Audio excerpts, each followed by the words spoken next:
نحمده ونستعينه ونستغفره ونعوذ بالله من شرور انفسنا ومن سيئات اعمالنا من يهده الله فلا مضل له ومن يضلل فلا هادي له اشهد ان لا اله الا الله وحده لا شريك له واشهد ان محمدا عبده ورسوله لا نبي ورسول بعده اللهم صل وسلم وبارك على سيدنا محمد وعلى آله وأصحابه ومن تبعهم بإحسان إلى يوم الدين. أما بعد، فقال الله تعالى في الكتاب الكريم: أعوذ بالله من الشيطان الرجيم. يا أيها الناس اتقوا ربكم الذي خلقكم من نفس واحدة وخلق منها زوجها وبث منهما رجالا كثيرا ونساء واتقوا الله الذي تساءلون به والأرحام إن الله كان عليكم رقيبا.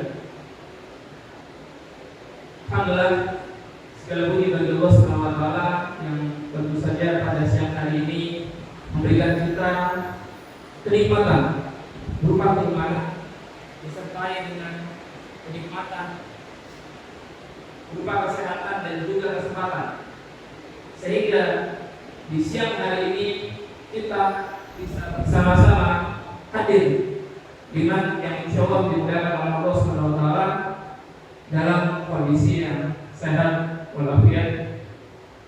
Alhamdulillah. Dan yang kedua, sahabat-sahabat juga tak lupa kepada Nabi Muhammad sallallahu alaihi wasallam.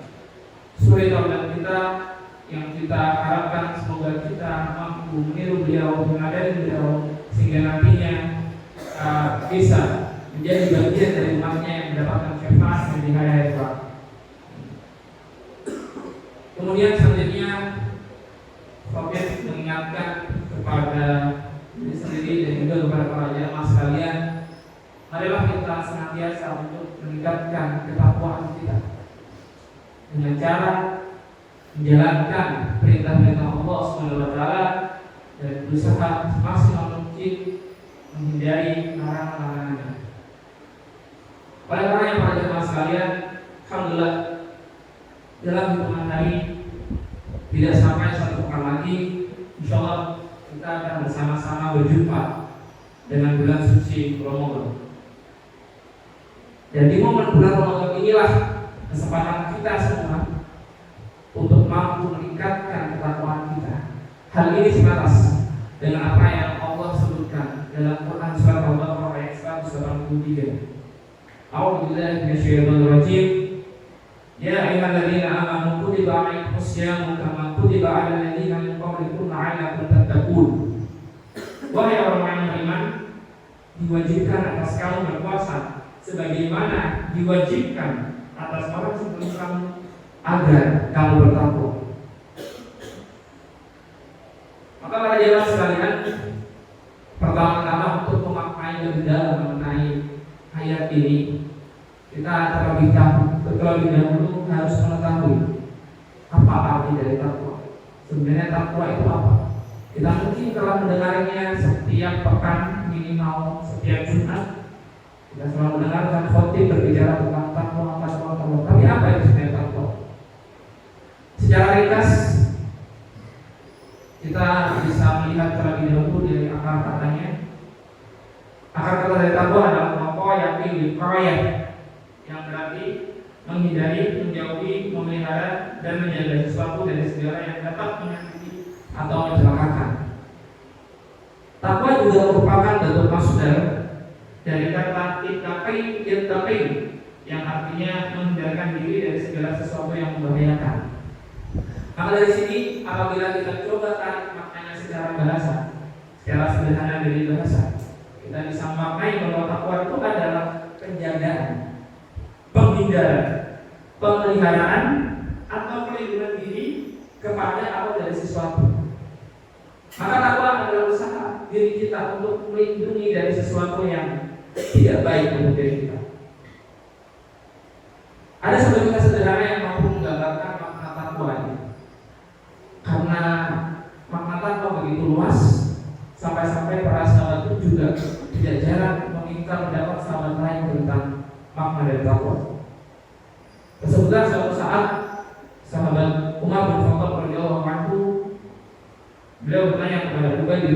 kedalaman. Apa itu takwa? Maka Ubay menjawab, Ubay bertanya balik kepada Umar, apakah engkau pernah melewati suatu jalan yang di jalan tersebut penuh dengan duri, penuh dengan rintangan, penuh dengan halangan? Maka Umar menjawab, iya, saya pernah. Ubay bertanya lagi, ketika engkau akan melewati jalan tersebut, apa yang kau lakukan? Maka Umar menjawab, saya akan bersiap-siap dan saya akan berhati-hati. Lalu Ubay menjawab, itulah takwa. Dari kisah yang sederhana ini, setidaknya kita bisa mendapatkan satu poin penting, bahwa takwa, salah satu wujud takwa adalah kita bersikap berhati-hati. Apabila tadi oleh Ubay diibaratkan kita berhati-hati terhadap duri-duri di jalan, maka takwa dalam arti ini bisa kita maknai sebagai usaha kita untuk berhati-hati terhadap perbuatan kita. Kita berhati-hati terhadap apa yang akan kita lakukan, sehingga apa yang kita kerjakan, apa yang kita lakukan, apa yang kita amalkan di sana itu adalah hal-hal yang tidak membahayakan kepada diri kita. Jamaah Jumat rahimahumullah, maka pertanyaan selanjutnya, ketika kita sudah sedikit mengetahui gambaran tentang arti takwa, pertanyaan selanjutnya adalah, lantas bagaimana puasa itu mampu menjadi bagian, menjadi amalan yang membuat kita menjadi orang yang bertakwa? Yang pertama, kita bisa melihat dari makna puasa itu sendiri. Di dalam puasa, kita diminta untuk menahan diri dari makan dan minum semenjak fajar hingga terbenamnya matahari. Dari sini ulama kemudian berpendapat, ketika kita berpuasa, kita menahan diri dari sesuatu yang awalnya mubah, bahkan menjadi kebutuhan kita sendiri, kebutuhan kita sehari-hari, yakni makan dan minum. Kita sebenarnya berada dalam usaha untuk mengangkat jiwa hayawani kita, jiwa kebinatangan kita, jiwa jasmani kita tekan. Ingat, dalam dunia di sini adalah kita tekan, kita tidak menghilangkan. Maka kita lihat perintah Rasul, tidak ada seorang sahabat yang ingin berpuasa setiap hari. Rasul kemudian menyampaikan, saya Rasul dan saya berpuasa, tapi saya juga tetap berbuka. Maka di sini puasa itu adalah usaha kita untuk menekan jiwa kehewanan kita. Dengan menekan jiwa kehewanan kita, maka kita akan lebih mudah untuk menghindari diri kita dari potensi-potensi dosa yang dihasilkan dari tubuh kita ini. Maka Imam Al-Ghazali dalam kitabnya Ihya Ulumuddin ketika berbicara dalam berpuasa, dia mengatakan bahwa setan itu punya kekuasaan dalam diri manusia untuk membisiki manusia, yang kemudian kekuasaan itu hanya bisa dipersempit dengan lapar, dengan rasa lapar.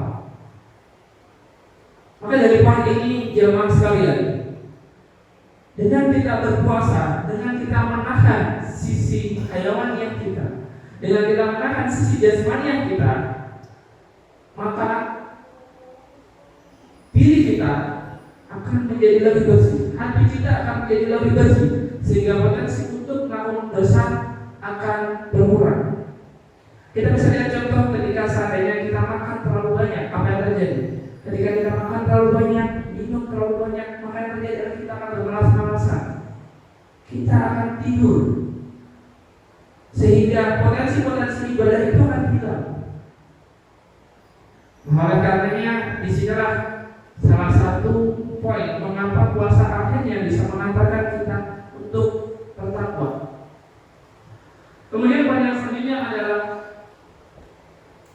kita mengetahui bahwa pahala puasa itu bisa gugur dengan kemaksiatan.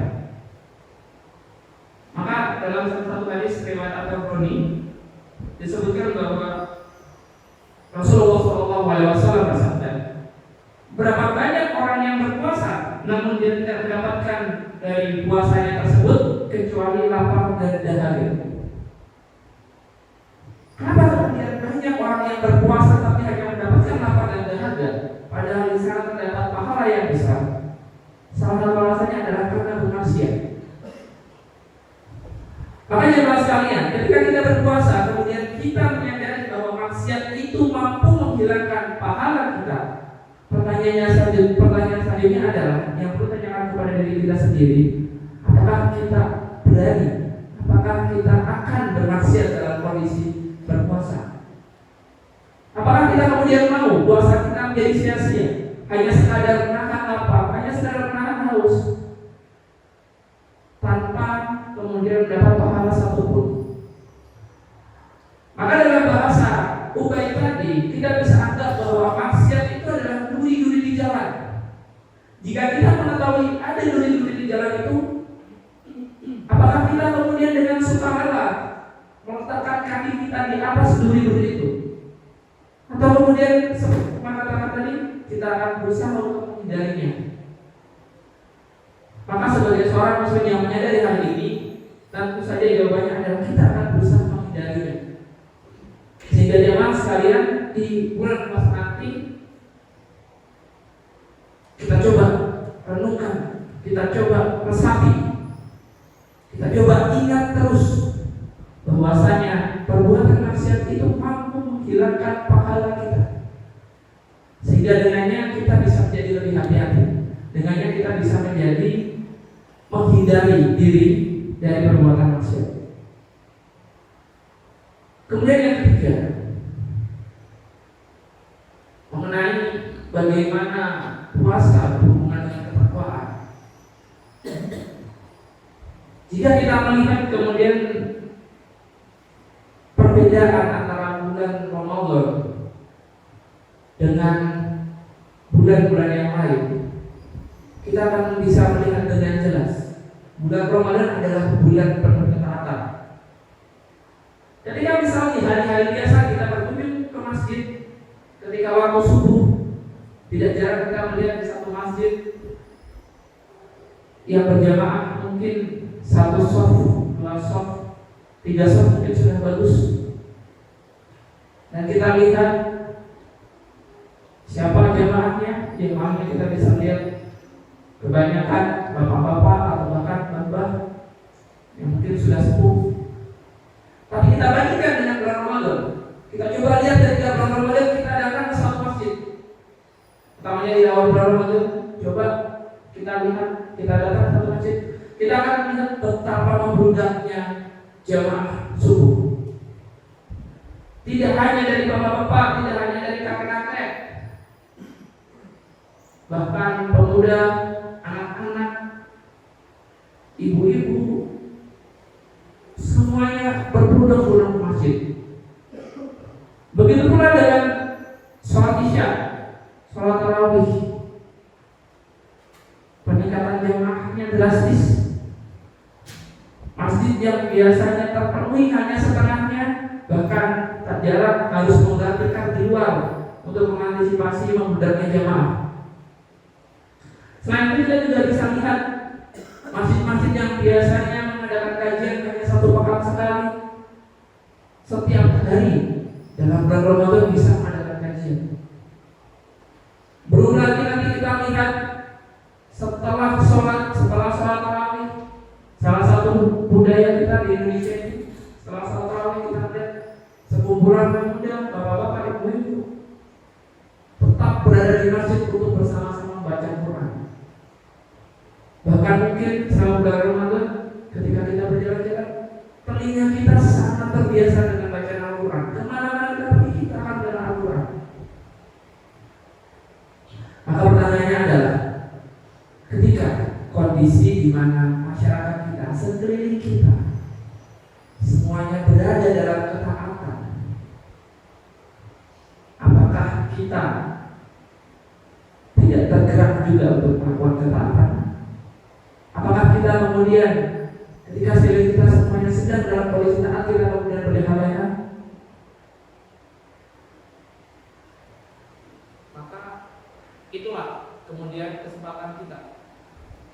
Itulah kesempatan kita di bulan Ramadan ini, kita mendapatkan kemudahan untuk beribadah, mendapatkan kemudahan untuk menghindari diri dari maksiat.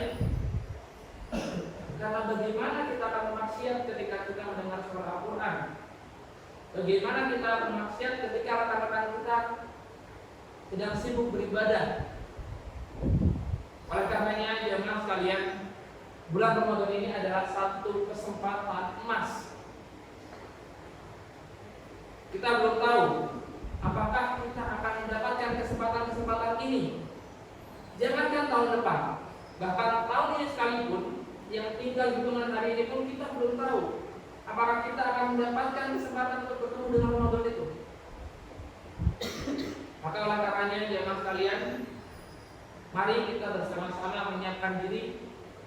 Mari kita bersama-sama meningkatkan keimanan kita, mempersiapkan diri menyambut bulan Ramadan, sehingga nanti apabila Allah menghendaki kita mendapatkan bulan Ramadan, kita mampu memanfaatkannya, kita mampu beribadah secara maksimal, sehingga nanti kita mampu menjadi bagian, mampu mencapai level sebagai seorang yang bertakwa. Aku liqouli hadza astaghfirullahal azim li wa lakum fastaghfiruhu yaghfir lakum innahu ghafurur rahim.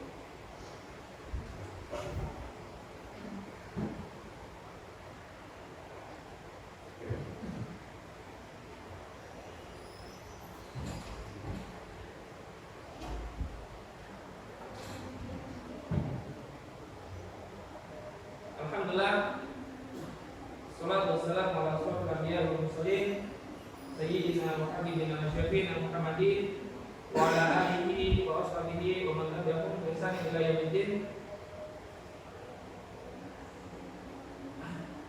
Asyhadu an la ilaha illallah wahdahu la syarika lah wa asyhadu anna Muhammadan abduhu wa rasuluhu la nabiyya ba'da. Qala ta'ala fi kitabihil karim, a'udzu billahi minasyaitonir rajim. Bismillahirrahmanirrahim. Ya ayyuhalladzina amanu taqullaha haqqa tuqatih wa la tamutunna illa wa antum muslimun. Jemaah sekalian, di khutbah yang kedua ini khatib ingin mengingatkan kembali salah satu hadis yang erat kaitannya dengan puasa kita di bulan Ramadan.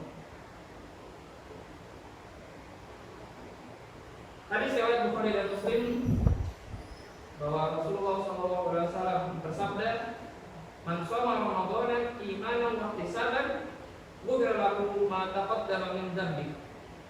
Barang siapa yang berpuasa di bulan Ramadan karena iman dan mengharap pahala dari Allah, maka dosanya di masa lalu akan diampuni.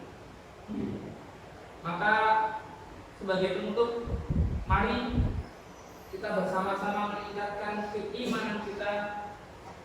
Kita bersama-sama berharap mendapatkan pahala dari Allah SWT atas ibadah-ibadah kita, utamanya di bulan puasa nanti, sehingga kita bisa mendapatkan keutamaan seperti yang terkandung dalam hadis ini. Sehingga kita nanti ketika Ramadan berakhir dan kita telah selesai menjalaninya, dosa-dosa kita diampuni. Maka selagi masih ada waktu menjelang bulan Ramadan, kita mulai tingkatkan hari-hari menjelang bulan Ramadan ini, kita mulai tingkatkan keimanan kita. Kita mulai tingkatkan perasaan untuk ingin mendapatkan pahala, berharap mendapatkan pahala, sehingga nanti ketika bulan Ramadan kita sudah bisa melaksanakannya dengan maksimal. Amin. Ya ayyuhal muslimun, usikum wa nafsi bitaqwallah. Faqala innallaha wa malaikatahu yusholluna 'alan nabi. Ya ayyuhalladzina amanu shallu 'alaihi wa sallimu taslima. Allahumma shalli ala sayyidina Muhammad wa ala ali Muhammad kama shallaita 'ala Ibrahim wa ala ali Ibrahim innaka Hamidum Majid. Allahumma ighfir lil muslimina wal muslimat wal mu'minina wal mu'minat al ahya'i wal amwat innaka sami'un qaribun mujibud da'wat ya qadiyal hajat. Allahumma tufa' anna al-bala wal ghula wal waba wal fahsya wal munkar wal dha' wa suyuf al-mukhtalifa wa syada'id wal mihan ma dhahara minha wa ma batan min baladina hadha khassa wa min buldanil muslimina 'amma innaka 'ala kulli syai'in qadir. Allahumma ansur ikhwana fi Filistin, Allahumma ansur ikhwana fi Filistin, Allahumma ansur ikhwana fi Filistin wa fi Yaman wa fi Suriah wa fi kulli makan wa fi kulli zaman. Rabbana la tu'akhidna in nasina aw akhtana, Rabbana wa la tahmil 'alaina isran kama hamaltahu 'ala alladziina min qablina, Rabbana wa la tahmilna ma la taqata lana bih wa'fu 'anna waghfir lana warhamna anta maulana fansurna 'alal qawmil kafirin. Allahumma inna nas'aluka al-huda wat-tuqa wal-'afaf wal-ghina. Rabbana atina fid dunya hasanah wa fil akhirati hasanah wa qina adzaban nar. Walhamdulillahi rabbil alamin. Ibadallah, inna Allaha ya'muru bil 'adli wal ihsan wa itaa'il qurba wa yanha 'anil fahsya'i wal munkari wal baghi ya'idukum la'allakum tadhakkarun. Fadhkurullaha al-'azim yadhkurkum wa la dhikrullahi akbar.